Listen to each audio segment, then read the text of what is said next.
make deposits into that social capital bank because it feels good, if I need to have a conversation with yourself about not bringing the right equipment, not doing a piece of homework around your attitude to learning or so forth, if I've invested enough in that social capital bank, I can draw on that stuff.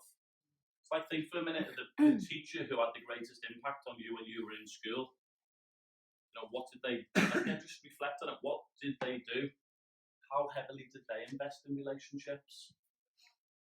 How much did they get to know you? Because another phrase I'd like you to consider is we ask people to know our students well and allow them to know us well. Now, by that, I don't mean we come in on a Monday morning and let people know I had a bit too many drinks over the weekend, I fell out with my partner, I had a tough weekend. But I want people to know that I've got children. I want them to know that I support Everton. I want them to know a little bit about me. Yeah. And that's the bit, isn't it? That we're not asking people to be completely vulnerable. But if we want to invest in the notion of building connection, then people have to know a little bit about us.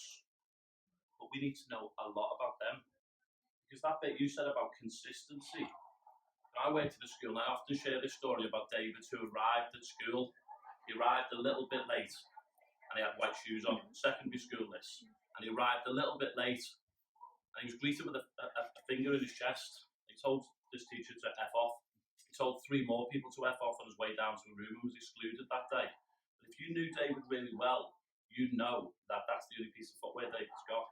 And I'm not saying we should let him off the hook. If you know David really well, he's come in late because he's possibly dropped his siblings off at school. If you know David really well, you'll also know that David's mum's taking heroin again. If you know David really well, David's dad's not on the scene, and David's mum's fell out with mum, who's a big security, safety factor. You also know David really well. He's involved in criminality, not because he wants to buy luxury items, but he's buying leaking gas cards or heating in the house. So if I'd greeted David at that door, I'd greet him with the biggest smile I could and put my arm around him and asked if he'd have had breakfast. And then about 5 minutes later, I would have had a conversation about being late in the white trainers. It's still about accountability and boundaries and limits. But that's the bit about flexible consistency, isn't it? But we want to invest heavily in that connection, in investing in relationships.